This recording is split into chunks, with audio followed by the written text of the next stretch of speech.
O Senhor esteja convosco. Ele está no meio de nós. Proclamação do Evangelho de Jesus Cristo segundo Mateus. Glória a vós, Senhor.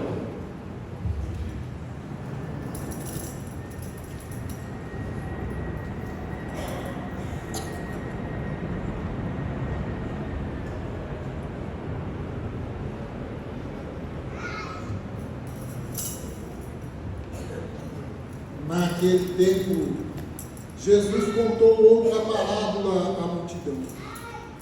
O reino dos céus é como um homem que semeou boa semente no seu campo. Enquanto todos dormiam, veio o seu inimigo e semeou joio no meio do trigo e foi embora.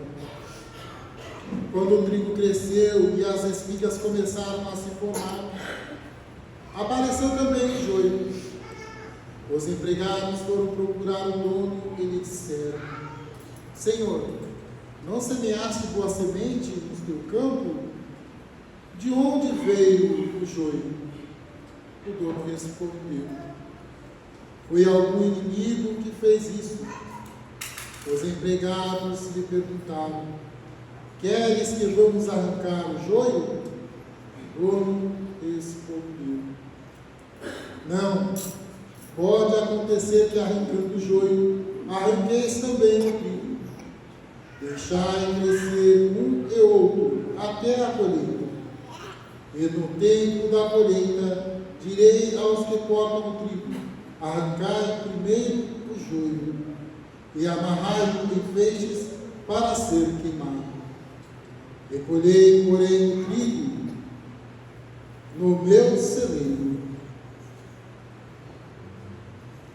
Jesus contou-lhes outra parábola. O reino dos céus é como uma semente de mostarda, que um homem pega e semeia no seu campo. Embora ela seja a menor de todas as sementes, quando cresce, fica maior do que as outras plantas e torna-se uma árvore, de modo que os pássaros vêm e fazem ninhos em seus ramos. Jesus contou-lhes ainda uma outra parábola. O reino dos céus é como o fermento que uma mulher pega e mistura com 3 porções de farinha, até que tudo fique fermentado. Tudo isso, Jesus falava em parábolas às multidões. Nada lhes falava sem usar parábolas, para se cumprir o que foi dito pelo profeta: abrirei a boca para falar em parábolas, vou proclamar coisas escondidas desde a criação do mundo. Então Jesus deixou as multidões e foi para casa. Seus discípulos aproximaram-se dele e disseram: Explica-nos a parábola do joio. Jesus respondeu: Aquele que semeia a boa semente é o Filho do Homem. O campo é o mundo. A boa semente são os que pertencem ao reino. O joio são os que pertencem ao maligno. O inimigo que semeou o joio é o diabo. A colheita é o fim dos tempos. Os ceifadores são os anjos. Como o joio é recolhido e é queimado ao fogo, assim também acontecerá no fim dos tempos. O Filho do Homem enviará os seus anjos, e eles retirarão do seu reino todos os que fazem os outros pecados, e os que praticam o mal. E depois os lançarão na fornalha do fogo. Ali haverá choro e ranger de dentes. Então os justos brilharão como o sol no reino de seu Pai. Quem tem ouvidos, ouça. Palavra da salvação. Glória a vós, Senhor. Ó Senhor, nossos dons, clemente e fiel. Ó Senhor, nossos dons, clemente e fiel. Ó Senhor, nossos dons, clemente e fiel. Ó Senhor, nossos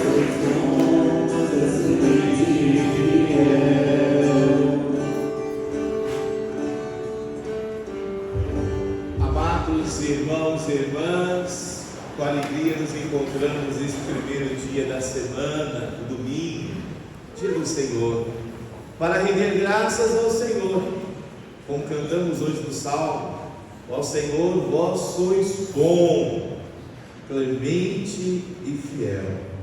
O reconhecimento da bondade de Deus nos leva também a reconhecer a sua majestade. É como na primeira leitura, no livro de sabedoria, onde todos nós somos chamados a reconhecer o governo de Deus sobre nós, a sua santidade. E aonde está a sua força? Na sua justiça.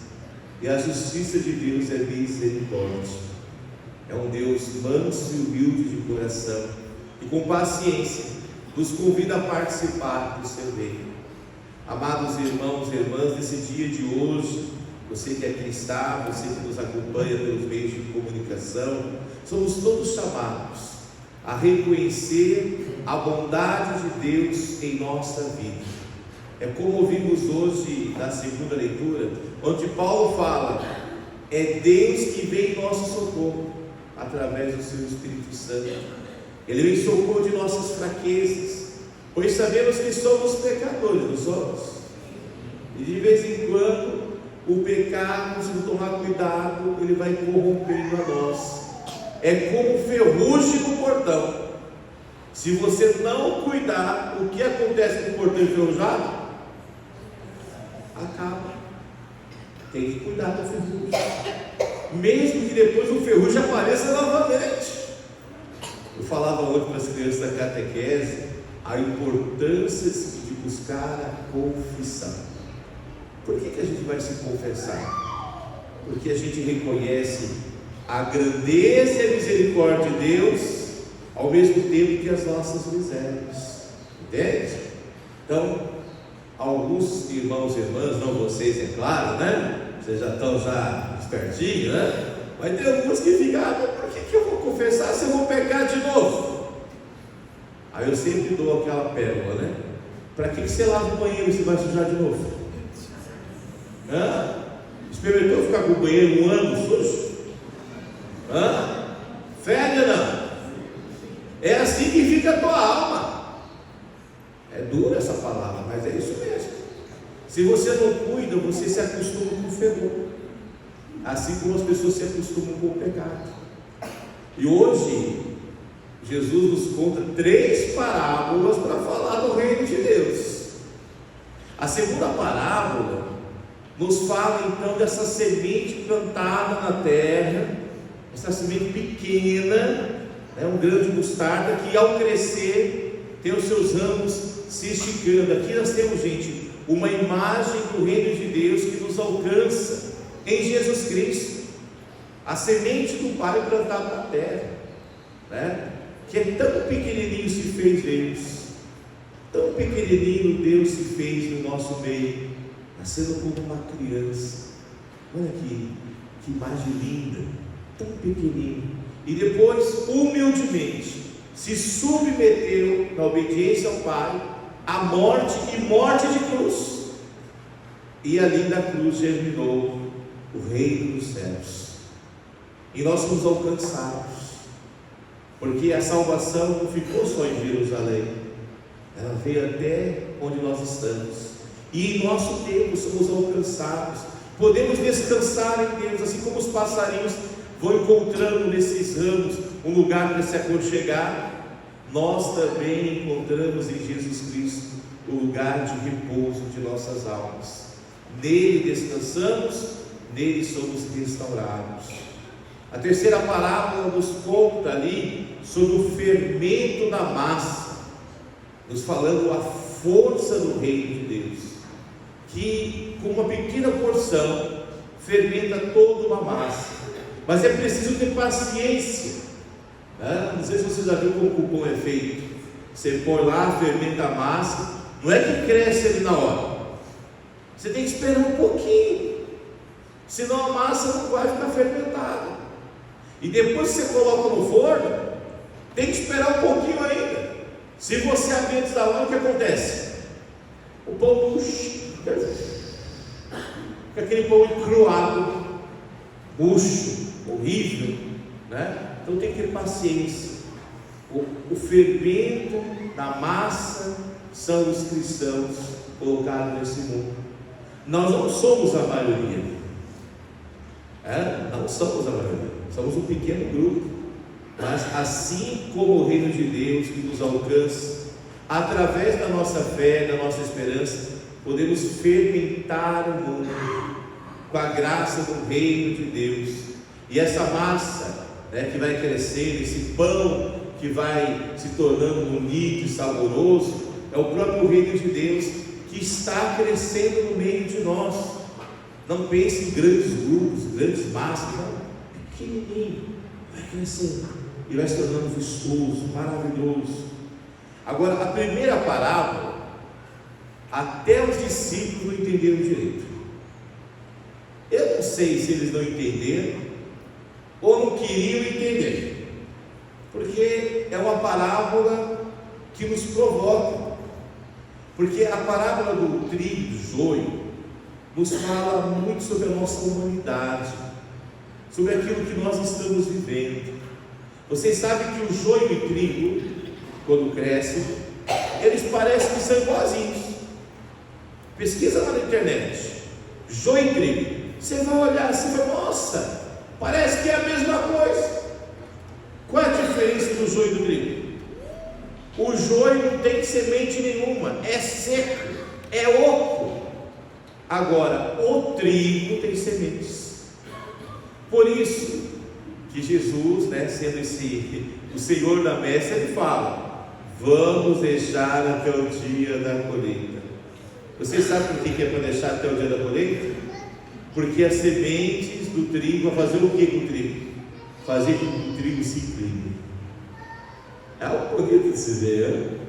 E por que ele se inclina? Porque pesa a semente. E o que acontece com o joio? Compôs, apontado para o alto, pronto para a foice. Entendeu? Você passa a foice e fica o trigo, porque o trigo está inclinado.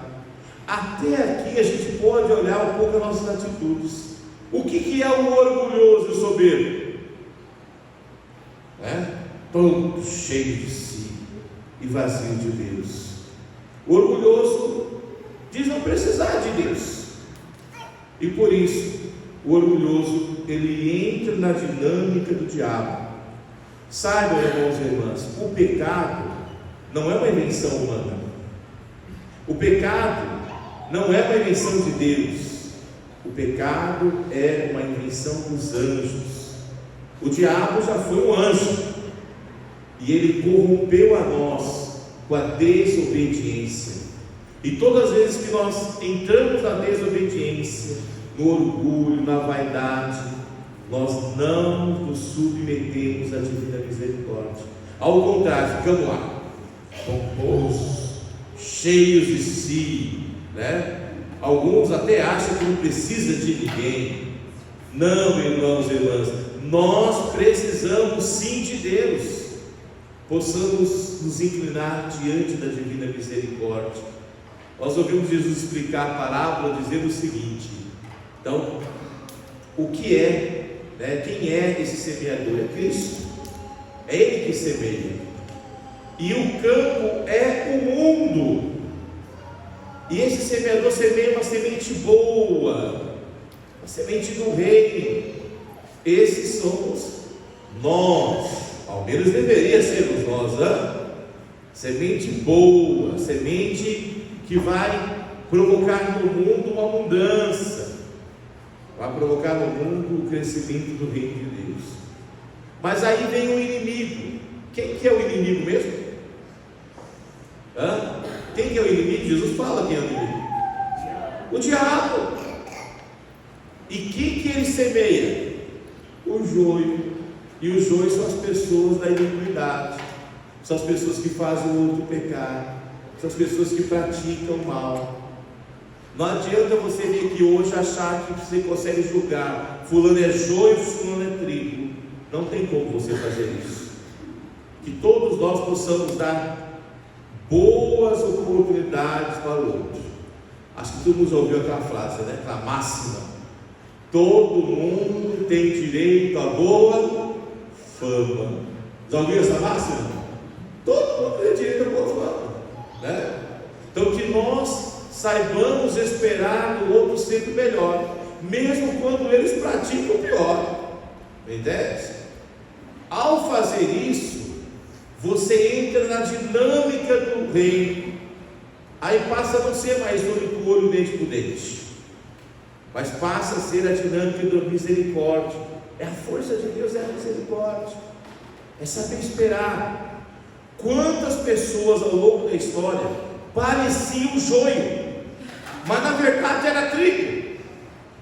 Veja São Paulo apóstolo, parecia que ele era joio, vazio, mas depois nós vimos que ele era trigo, e por isso entrou na santidade. E tantos outros, homens e mulheres que foram se convertendo, foram fazendo a experiência do poder de Deus em suas vidas. Então todo mundo tem essa oportunidade de voltar para Deus. Não olhemos para o outro como um caso perdido, porque não é assim como Deus nos olha. Ele nos olha com misericórdia. Agora não nos esqueçamos, haverá o dia da colheita, e o dia da colheita Jesus explica, é o dia do juízo final, vai chegar para todos nós, e ali o trigo será guardado no celeiro, ou seja, no reino de Deus. E o que vai acontecer com o joio? Vai ser queimado, vai queimar no fogo eterno, da onde vai estar lá o ranger de dentes, a aflição daqueles que não estão na presença de Deus. Quantos homens e mulheres já vivem o inferno em vida, porque vivem uma vida sem Deus, são vazios dentro de si, não tem nada para oferecer. Agora, se quisermos ser trigo, é preciso que nós sejamos cheios da graça do Espírito Santo, porque é como diz a segunda leitura de hoje, Ele intercede por nós, Ele ora em nós, vem em socorro de nossas fraquezas, aí podemos dar bons frutos. Se você já estudou a história de qualquer santo e santa da igreja, você vai perceber algo muito interessante. Quando você lê a história de qualquer santo, você no primeiro momento vê, poxa, esse santo aqui era louco, parece uma loucura. Aí você coloca o santo e o louco, parece que é a mesma coisa, mas tem diferença. O louco é como o joio vazio em si. Agora o santo tem fruto, o louco, ele não vai impactar o mundo. O santo sim, vai impactar o mundo com o reino de Deus. Por isso, quando nós olhamos a vida dos santos, nós ficamos maravilhados. Como que Deus fez tanto na vida de fulano, de Beltrano, também pode fazer em nossas vidas. Jesus fala que os santos, eles vão brilhar como o sol no céu, como as estrelas do céu. À medida que reconhecemos que o joio, ele será queimado, e irá queimar no fogo do inferno, isso será escondido na presença do Senhor, o santo é aquele que vai brilhar com o Senhor. A força do santo é o próprio Espírito Santo que está nele, que age nele. Pensamos, irmãos e irmãs, nesses dias de hoje, que nós sejamos boas sementes, semente de trigo, e não o joio, que o Senhor nos semeie no mundo e não o diabo. É aquilo que eu sempre digo. Você tem sido na vida do seu irmão presença de Deus ou presença do diabo? Quando as pessoas estão perto de você, elas ficam felizes porque você chegou, ou já fica assim, ai meu Deus, já vem fulano murmurar, já vem fulano reclamar e falar mal dos outros, já vem fulano fazer maldade. Esses são semeados pelo diabo. Agora, se as pessoas se alegram com a sua presença, se alegram com a sua bondade, se alegram com os seus gestos, aí você é semente boa, é como o fermento na massa, faz o reino de Deus crescer. Então pensamos que o Senhor nos dê a graça da esperança, de sempre fazermos o melhor, independente se fulano merece ou não, saibamos perdoar, saibamos ajudar, porque é na força do amor que reside a força do reino de Deus. Não é na força do ódio, não é na força da vingança. É mais fácil fazer a vingança, mas ela irá esvaziar a nossa espiga. Aí nós não teremos nada para oferecer. Agora, se nós oferecermos o nosso melhor, se nós oferecermos o melhor para os nossos irmãos e irmãs, nós encheremos a nossa espiga de muitos dons, muitos frutos. Fazer o bem não é uma questão de merecimento do outro. Fazer o bem é saber que o bem maior, que é Deus, já age em nós. Entende? É reconhecer que eu faço bem não porque o outro merece, eu faço bem porque eu amo a Deus. Qual que é o primeiro mandamento? Amar a Deus. Se você amar a Deus sobre todas as coisas, você vai guardar o domingo, você vai honrar o nome de Deus, você vai honrar pai e mãe, você não vai matar, você vai guardar a castidade, você não vai roubar, você não vai levantar falso testemunho, não vai cobiçar as coisas alheias, nem o homem nem a mulher do próximo, entende?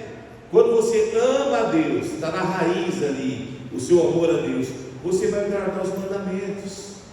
Então é o nosso amor a Deus que nos impulsiona. Pensamos que o Senhor nos dê essa graça, a graça de adentrarmos no seu amor, de sermos sementes boas e de reconhecer a sua bondade em nós, que possamos nos submeter diante da majestade do Senhor. Isso fará com que cada um de nós experimente a força do reino de Deus, que é misericórdia e perdão. Louvado seja nosso Senhor Jesus Cristo. Para sempre seja louvado. Amados,